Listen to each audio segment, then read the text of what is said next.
Сайн мэцхан үзэгчдээ явлаа ирлээ нэвтрүүлэг шинэ дугаартаа улсын хурлын гишүүн болттой ярилцах болно. Сайн минь уу та сайн явж ирв. За сайн явж ирлээ. Өнөө өглөө буусан цагийн зөрүү гарахгүй жоохон асуудалтай байна уу? Гайгүй ер нь бол сурчсан. Гэхдээ бол гадаад харилцааны яамд ажиллаж явах үед бол арай л илүү ачаалтайс. Одоо бол бас ч харьцангуй гайгүй шүү. Германаас наашаа явж байгаа. Та Мятахан онгоцоор ирв. Тэгсэн. Германд жил болгон зохион байгуулагддаг Хановер гэдэг аж үйлдвэрийн том үзэсгэлэн ярмаг гэдэг энд оролцоод ирсэн байгаа. Энэ жилийн хамгийн гол онцлог нь юу байсан бэ? Яг Хановерын ярмаг бол юм л дээ дэлхийн хамгийн том ярмаг бол. Тэгээд миний хувьд 20 гаруй жилийн өмнө тэнд анх Монголын хөрөнгө оруулалтын уулзалт хийгээд тэнд Монголын анх удаа Монгол улс тэнд өөрийн гэсэн одоо үзэсгэлэнгийн талбай аваад ингэж орж исэн. Тэгээд тэрнээс хойш бол яг бас заримдаа ороо, заримдаа орохгүй бас жоохон тийм хойрог байсан юм билээ. Тэгээ энэ жил 70 дахь удаагийн наадманд бол бас Германы одоо зохион байгуулах тал бол урьсан. Тэгээд дээр нь ягаад урьсан гол шалтгаан гэхлээр яг одоо миний ажиллаж байгаа төсөл бол одоо шинэ Монголын төлөө санаачлага гэдэг. Энд бол яг одоо энэ орчин үеийн технологийн одоо хөгжлийг Монголд авчрах, энэ чиглэлийн одоо залуучуудын бизнес санаачлагыг дэмжих ийм төслүүд явж байгаа. Тэгээд энэ удаагийн 70 дахь одоо энэ ярмгийн бас сэдв одоо энэ аж үйлдвэрийн 4 дахь хувьсгал гэж явж шүү дээ тийм ээ. Аж үйлдвэр 4 цэг гэдэг тийм ээ. Цэг тэг гэдэг тий. Тэгэхээр энэ тал дээр бол одоо бас их олон компаниуд тэдний одоо стартапын холбоо тийм ээ. Зохион байгуулагч тал ер нь бол цаашдаа Монгол улс үнэхээр яаж тийм ээ шинэ одоо захиурийн хөндөй болох уу гэдэг энэ том бодлого төслийнхаа хүрээнд бол өнөөдөр бас тэр үзэсгэлэн ярмагт оролцоод тэр үед нэг сайхан завшаантай зүйл нь бол бас тухайн зохион байгуулалт хэлсэн тэр үед бол бас Албаны бүгд найрамд Герман улсын канцлер одоо өнгөрсөн энэ 10 гаруй жилийн одоо улс орны удирдлагата Монголд айлчсан анхны бөгөөд за дахиад айлчсан анхны хоёр удаа айлчсан. Тэгээд ер нь бол Монгол улсад бол үнэхээр элгэмсэг сайхан ханддаг. Тэр олон гадны төлөөлөгчдөөс бол одоо сенаттай уулзсан. Би ч таалттай ярьдаг, захидаг зүйлэл захисан тийм ээ. Гэтэл үнэхээр Монголыг бол гэж ямар ч байсан тэр үед бол анхаарч одоо бас анхаарал нүртэн гэдэг бол их сайхан л болцоо байлаа. Манайхаас энэ удаад ер нь ямар компаниуд оролцож байна? Энэ удаа бол яг компаниуд оролцож чадаагүй. Харамсалтай. Тий харамсалтай. Тэгээд уул нь бол жил болгон одоо энд оролцдог ийм болцоотой болох хэрэгтэй юм л да. Тэгээд одоо бол бидний хувьд бол цаашдаа юу гэж харж байгаа гэхээр аж үйлдвэрийн 4-р хувьсгал гэдэг бол Монгол улсын хувьд бол хамгийн том болцоог шаарддаг. Бид 1 дахь хувьсгалаас нь хоцорсон. Өмнөхөр тэр аргагүй тийм ээ. Энэ бол одоо Монголын болцоо тэр үед байсангүй тийм ээ. 2 дахь хувьсгалаас нь хоцорсон. 3 дахь хувьсгалаас нь хоцорсон. Өмнөх аж үйлдвэрийн хувьсгалууд юу гэхээр за эсвэл зах зээл хүн амын тоо шаарддаг. Эсвэл дэд үтс шаарддаг тийм ээ.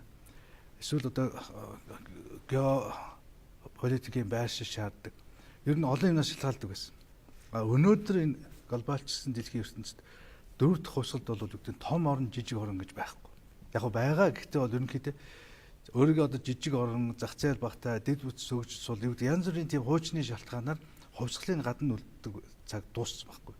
Одоо энэ бол оюун санааны хувьсгал. Үнэхээр манай энэ залуучууд энэ их сэтгэлгээ сайтай авиасайтай залуучууд бол өнөөдөр улс орноо хөтлөөд аваад явах болцоод. Одоо манай нэг аймгийн газар нутагтай манайхаас хүн ам нь 2-3 дахин бага Эстон гэхэд өнөөдөр энэ хувьсгал хошуучирт орнуудын нэг болцсон явж байгаа байхгүй. Тэгэхээр бид өнөөдөр үнэхээр том сэтгэдэг, том зорилго тавьдаг. Өнөөдөр яагаад дэлхийд 50 захиурын үндэс бий болчиход байхад Монгол улс яагаад өнөөдөр энэ том одоо орон зайд ийм чухал байр суурьтай байж, ийм сайхан болцоотой юм залуу хүн амтай байж өнөөдөр 51 дахин болж болдгүй юм бэ гэдэг энэ асуулт гараад байна. Монгол улс дээрс нь бид бүр томоор мөрөөдөж байгаа шүү дээ. Одоо Монгол улс чинь эхний одоо сансар судалд орсон 10 орны нэг. Монгол улсын иргэн, монгол хүн өнөөдөр сансар ниссэн эхний 100 хүний нэг байж байгаа. Гэтэл бол бид нар одоо энийг бүрэн одоо гоо доошогоо ингээд ороод зөвхөн одоо тийм ээ нэг утаа тийм ээ одоо ерөөсөө тэгэл хөгжлийн бэрхшээл тийм ээ. Та нэг тулаг тойрсон асуудалтай хитрхи бүр хитрхи орцсон. Тэгээд гадныхан ч гэсэн Монгол гэхлээр тэрэнд нь тааруулж харьцдаг. Гэхдээ одоо бол бид задрах цаг болчиход байгаа юм л да. Тийм учраас өнөөдөр бидний чинь одоо сүүлийн 2 томилт бол нэг нь захиурын хөндөд байлаа тийм ээ. Мөн Америкийн Вашингтонд байлаа. За тэгээд сая энэ Хановерын ярмаг эргээд бас Берлинд бас 2 өөр чухал хуралд оролцлоо. Энэ бүгд ингээд энэ цаг үед яг одоо бидний энэ яваад байгаа энэ хүсэл мөрөөдлийг бол бас дэлхий одоо харж үзэж штэ тийм ээ. Дэлхий ойлгож байна. Дэмжих сонирхолтой байна. Тэгвэл таны яг энэ үзэсгэлэн харангаас олж ирсэн хамгийн гол шин санаа юу вэ? Одоо ерөөсөө гол шин санаа гэвэл яг одоо энэ бидний энэ ажилтны дөрөвдөх хувьсгалд оролцох Монгол улсын оролцоо гэдэг бол үнэхээр одоо маш ойрын үед хэрэгжүүлэх энэ арга зам бол байна гэдгийг бол бидэнд бол олон улсуудын үр дүнд бол дахин өөртөө бүр ихтгэл олж авлаа. Энэ бол одоо бол үнэхээр юу гэдэг массаар хүний олноор тийм ээ эсвэл зах зээлийн ойрхоноор хийдэг ийм зүйл биш ээ. Энэ хаач байсан өнөөдөр хөдлөх юм болцоод одоо энэ байгаа одоо бас олон орны туршлагуудыг харлаа тийм ээ.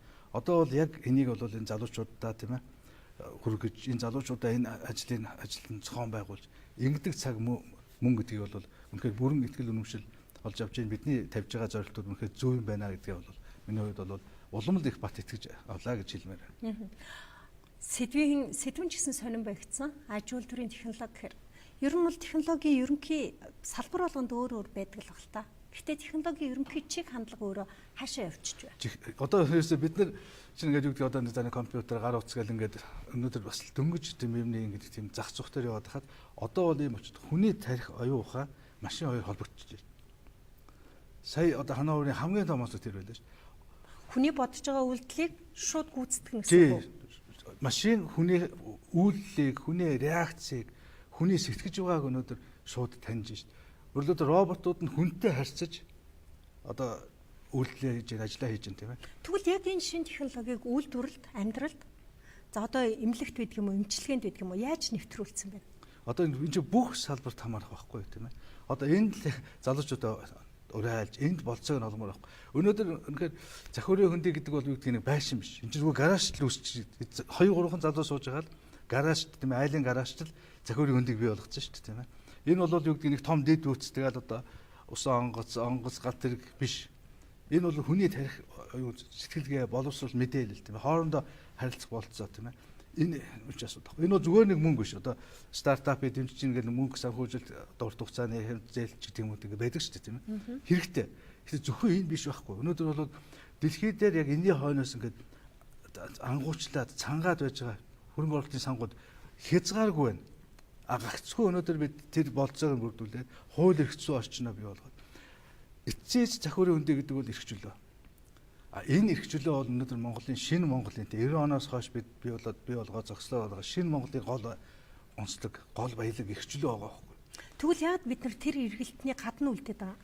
Харин өнөөдрийн хүртэл бидний одоо төрийн бодлого одоо ингээд инновац хууль гэдэг ганц хуулиа олигтойгон шиг хэрэгжүүлж чадахгүй тийм ээ. Ингээд ерөөсөө нэг тийм тулга тойрсон юмда хитрхи өртөө дотроо ингээд тийм улс төрийн нэг тийм явцууд зодоондоо тийм ээ хитрхи автаад ингээд бид нар өөртөө байх ёстой байранд Монгол улсаа авч тавихгүй. Мэдээж хэрэг энэ бол бидний сонирхол байх ёстой байхгүй. Өөр одоо гадныханд ийм сонирхол байх алба байхгүй шүү дээ. Монгол хөгжүүлээд монголчуудыг жаргуулад байх сонирхол байхгүй шүү дээ. Тэгэхээр бид өөрснөө энийгээ өсөж өөрснөө илүү тийм үл.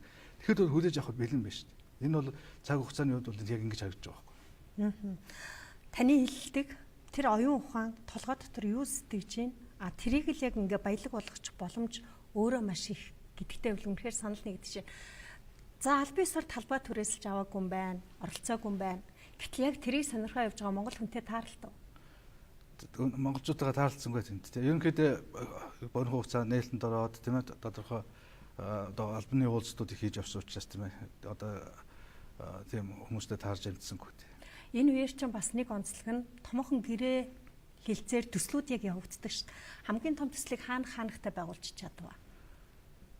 Энэ ярамч одоо шинэ нэг нийтдээ 70 гаруй орон оролцож байна тийм ээ. 650 гаруй 6500 гаруй компани. Энэ бас нэг рекорд. Үнэхээр бол тэнд бол одоо хичнээн тэрүүмийн одоо гэрээ хэлцлүүд явагдаж байгаа нь бол тийм ээ таашгүй их байна тийм ээ. Тэгээ энэ бүгдийн гадна бид нар ингээл хоцроод байгаа байхгүй тийм ээ. Дэлхийн энэ гол хөгжлийн одоо байх ёстой газар байхгүй байна. Тэгэхэд бол ядаж одоо Монгол улсаас өөрөө төлөөлж тийм Монголын төлөөл болоод гооч гэдэг өөрсөн. Тэгээд очиад ямар ч байсан одоо байр суурь илэрхийллээ тийм ээ. холбооны канцлераас ихсүүлээд тийм Европын холбооны сангийн сайттай уулзлаа. Польшийн ерөнхий сайттай уулзлаа. Ер нь аль болохоор тэнд байсан олон тийм холбоод одоо компани томоохон пүүс компаниуд тийм ээ. Ер нь аль болохоор одоо Монголынхаа талаар сурчлах бидний энэ ийм санаа, ийм зорилго байгаа шүү гэдгийг тийм ээ. Одоо танилцуулах. Тэг тиймэрхүү хүрээлэн ажиллаж ганцаараа юм ч одоо тийм өөр юу бүтээх вэ тий. Та Европын холбооны сангийн сайттай, Польшийн ерөнхий сайттай уулзсан байсан. Тэдний сонирхлын төвд бид байж чадчихна уу? За яг Европын холбооны хувьд бол бид сонирхлын төвд бол байгаа төвч байх юм тийм ээ. Эренбэрээ бол Монгол улсад ачаал хөдлөл өгч байгаа тийм ээ. Тэгээ энэ онд ч гэсэн багтаагаад бол Европын холбоонд бол одоо ойрын үед ажлын энэ чиглэлээр одоо харилцан ажиллах болцоонуудын талаар ярилцсан зэрэг тохирч байна да. Тэр үед ч одоо ямар суугаад яриад байх болцоо байх биш. Ерөнхийдөө бол дараагийнхаа ажлаа төлөвлөж байна. Польш бол манай бол уламж түнш тийм ээ. Олон жил бол бид яг бодиттой ажил руу орж чадахгүй яваад одоо бол бас энэ шинэ засгийн газрын гараад ингээ явж байгаа. Тэгэхээр бид сүүлийн үед бол бас парламентын төвшинч айлшил хийгдлээ. Одоо ингээ жоохон юм ууршлах байхаа тэм найдлага л илэрхийллээ. Одоо ямарсан альва улс орны хувьд тэглэлтэй эхлээд бол шинэ засаг гараад ч өөрсдийн бол ингээ ачаал бүгдлийн эренбэр дээгүүр олон асуудлууд тийм ээ. Одоо урд нь байдаг шийдэх ёстой. Одоо ингээд бол бас тийм ээ дараа нь бус нутаг тийм бусад уламжлалт түнш орнуудтайгаа тэр хамтран ажиллах асуудлуудаа ингээд анхаардаг. Тэрэн дээр ч гэсэн цаашдаа анхаарах юм болцоо бүрдэж байгаа гэдэгт бол их баяртай байна. Гадна талд ийм үйл явдал болж идэг юм байна. За тэгвэл яг бидний дунд бидний өдөр тутмын амьдралд үнэхээр тэр аж үйлдвэрийн дөрөвт хувьсгалд хөл нийлүүлээд алхачихъя гэсэн хүмүүсийн хандлага хүсэл тийм үл өөрөө хэрвээ. Ер нь манай монголчуудын хамгийн гайхамшиг чадвар зүйл шүү дээ тийм ээ. Хин ч одоо юу гэдэг тийм ээ 20 дугаар зууны ихэд Монгол ямар нөхцөлтэй тийм ээ.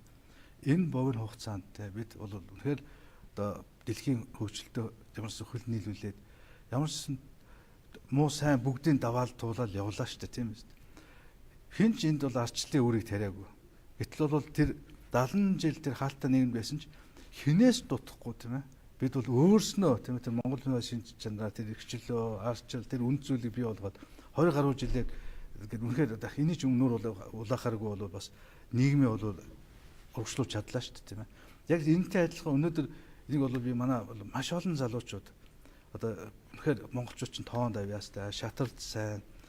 Ерөөсөө одоо хэд жоохон дэмжиж өгвөл одоо маш хурдан энд бол оргил гарч ирэх болцоотой байхгүй юу. Одоо жишээ нь Эстони тэргээд улсууд, Англи тэгээд улсууд компьютерийн програм зохиох дунд сургуулийн аль биесны хичээл болсон байгаа байхгүй тийм. Агтвал бид нар бүр эсрэгээр шин одоо орныг дунд сургуулийн хөтөлбөрөөс хасцсан. Өөрөөр бүх залуучуудаа нөхөө дэлхийн тэр гариг ертөнц тийм ээ тэр том сэтгэлгээ биш тийм ээ. Мухар сүрүү шахаад байгаа байхгүй.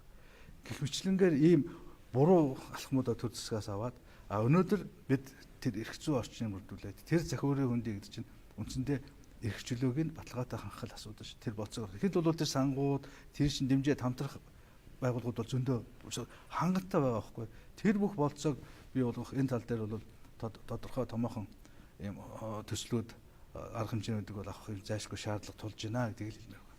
Та Германд ажиллахаас өмнө Америкийн нэгдсэн улсад бас ажилласан байгаа л да. Яг үнэхээр нөгөө бизнесийн төв Америкийн цоглох зүрхэн гэж яриад байдаг. Захиурын хөндий гэдэг.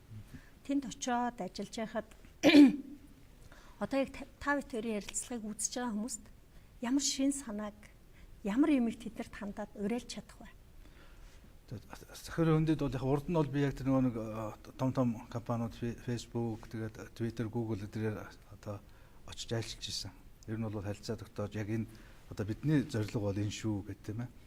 Энэ оюуны багтаамж гэдэг бол Монголын хөгжлийн ирээдүйн зорилго юм а гэдгийг бол танилцуулж ирсэн. Энэ удаа бол за тэнд байгаа Америкийн тэргүүлэх 3 их сургуулийн нэг Берклийн их сургууль бол энэ Монголын арчил 25 жил юу болчихоо тийм ээ.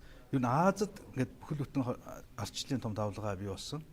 Энэ дотор Монголын арчлалын байр суурь гэдэг энэ маш тийм чухал тийм мэрэгдлийн дунд багруулах юм болсон. Тэрэн дээр яг энэ тохиолдолд оролцсон хүмүүсийн нэг гэдэг утгаараа бол бас намайг илтгэл тавьж тийм асуулт хариултанд хариулж ингэж өрсөн байгаа. За тэгээд тэрэндээ бол оролцоод тэгээд гол миний өгсөн мессеж ердөө бидний хувьсгал бол яг одоо яг энэ энэ оюун санааны хувьсгал өнөөдөр дагаж орж ирсэн нэрэ тийм ээ. Бидний хувьсгал яг одоо жинхэнэ төгс ялтандаа хүрнэ тийм ээ. Бид бол 90 онд бол үнэн бид их чөлөөг авсан тийм ээ. Үнээр арчилсан тогтолцоо бий болгосон. Өнөөдөр арт түмэн энэ улсынхаа эзэн болсон тийм ээ. Бид монголчууд бид Монголын асуудлыг Монголдо шийддэг болсон. 300 жилийн одоо харийн нөлөөллөөс бид ангижирч жинхэнэ Монгол улс одоо өөрийн гэсэн бодлогоор явдаг энэ цаг үе ирсэн гэдгийг бол ойлгож. Дээр нь өнөөдөр чухамдаа та бүхэн тэр их том бүс нутагт тийм ээ. Одоо ингээд тэр Хятадаас Европ хүртэл тэр том бүс нутагт бол хамгийн одоо боломжийн одоо ирээдүйтэй байр суурь эзлэх энэ их болцоог бол чухамдаа энэ аж үйлдвэрийн дөрөвдөх хувьсгал, энэ шинжлэх ухааны технологийн хөгжил, энэ захиурын хөндийг бий болгох, энэ эрх зүйн орчныг бий болгох, энэ санхүү зохион байгуулалт, энэ бүх одоо шатараас арга хэмжээнд аваад энэ хүрээнд бол бид нар ажиллахад бэлэн байна гэдгээл илэрхийлсэн л дээ. Тэгээд нэг маш сайхан хүлээж авсан. Тэнд бол их баяртай. Та бас илтгэл тавьсан. Тэгсэн илтгэл тавилаа. Тэгээд Монголынхаа одоо арчлалын үнд зүйлүүдийг гол нь ярьлаа да. Бидний үнд зүйл гэж юу вэ? Тэгээд өөрснөө харьцуулах хэрэгтэй байхгүй юу? Хүн болгоо ирээд өөрийнхөө үнд зүйлээ яриад үнд зүйл одоо адилхан буюу үнд зүйлийн дэмжижээвэл ажиллах нөхцөл бүрдэн шүү дээ. Тэрнээс би одоо юу гэдгийг за бид одоо их сайхан нөхцөл байгаа шүү та нар ирээрэй гэх юм бол итгэхгүй шүү дээ тийм ээ. Би зүгээр үнэхээр та нар өнөөдөр Монголд ирвэл Монголын үнд зүйл юу вэ гэдэг тал дээр одоо илтгэлийнхаа гол санаа утга санааг бол тэр хүрээд одоо тойруулж ярьсан. Би таны ярианы төгсөлд ер нь таны ярианы хамгийн гол үнцэг хандлага Монголын ирээдүйн үйл ашигт малтмал нүүрс, алт зэс яг уу энэ нэг талдаа өнөөдрийн төсвийг бүрдүүлж байгаа гол экспортын орлого. Гэхдээ нөгөө талдаа үнэхээр оюуны тэр баялаг бол Монголын ирээдүйн хөгжлийн гол манлайлагч шүү гэдгийг л тайлх гээд энэ удаа гэж би ойлголоо. Харин тийм шүү дээ. Ерөөсөө бол бид ингээд алин болгоо ингээд зүгээр газар авахаал тийм ээ. Тэгэл нэг түүхэн эдийн одоо нэг бааз тийм ээ гадны зах зээл бэлтгэн нийлүүлдэг ийм байж болохгүй тийм ээ. Энэ бол нэг удаа дуустдаг, дээрэс нь байгалаа сүйтгэдэг. Эргээд бол үнийн өсөлт бууралтанд тийм ээ. Маш их тийм эдийн засгийнхаа хувьд бол маш их хор хөнөөлтөй. Дээрэс нь ингээд бэлэнчлэн сэтгэлгээнүүд тийм ээ. Энэ бүгдээс бид одоо салах цаг болсон. Мэдээж хэрэг бид ашигт малтнаас мөнгө олно. Тэр мөнгөө бид юунд зарах вэ гэдэг тийм ээ. Энэ чинь бол хамгийн гол нь боловсролдоо, энэ оюуны соёлдоо, энэ шинжлэх ухааны технологидоо тийм ээ. Энэ мэдээллийн технологи хөгжих, энэ орчин үеийн том хөгжилд хөл нийлүүлэх гэсэн энэ л зарж чадах юм бол өнөөдөр Монгол улс бол үнэхээр яг зөв зам дээр гарах гэдэг юм л да. Тэр санааг л бид бүх төвшөнд өнөөдөр хинж гисэн ойлгож байна. Бүгдээрээ үндэсний зөвшөөрлөд бий болж цаашаа хэрэгжүүлэх шаардлагатай юм уу харагдаад байна. Таны бас санаж сэдэж байгаа ажлууд бодиттой ажил хэрэг болоод Монголын хөгжил бас богино хугацаанд хурдцтай тэр үнэхээр захиурын хөндийн 51 дахь орн болохыг хамтаараа хүсэж байна. Бид нар өнөөдөр явлаа ирлээ нэвтрүүлэгтээ улсын хурлын гишүүн Болттой холбооны бүгд найрамд Герман улсад зохион байгуулагдсан ханавар аж үйлдвэрийн олон улсын үзэсгэлэн армгийн талаар мөн захиурын хөндийг Монголд байгуулах яг энэ сэдвийн хүрээнд бид нар ярилцлаа. Та Монголын үндэсний олон нийтийн телевиз Монголын мэдээ сувгаар явлаа ирлээ нэвтрүүлгийн шинэ дугаарыг хүлээн авч үзлээ.